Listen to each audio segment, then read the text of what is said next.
Est-ce qu'on peut séduire aujourd'hui par son éloquence, même si les idées qui sont les nôtres, elles sont dangereuses? Est-ce qu'on peut être quelque part ébloui aussi par quelqu'un et par son art oratoire, euh, au point d'en oublier le fond de sa pensée? Malheureusement. Malheureusement, oui, je le pense. Et l'histoire nous l'a montré. L'histoire nous a montré qu'il faut parfois se méfier aussi des bons orateurs. Mais ce n'est pas une fin en soi.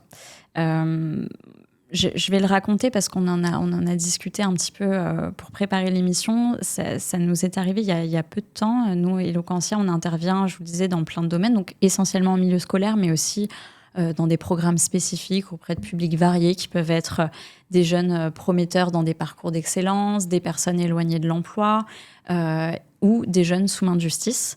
Et en l'occurrence, à l'issue d'un parcours qu'on menait en détention, que j'étais allée voir sur le terrain avec une de nos animatrices, il y avait un des jeunes qui était en détention qui avait dans sa posture et dans sa manière de s'exprimer une différence tellement marquée avec les autres co-détenus qu'en fait, j'avais un doute sur le fait qu'il faisait partie des détenus et je pensais que c'était un encadrant culturel ou éducatif. Mais j'avais vraiment un doute dans sa posture, dans sa manière d'être.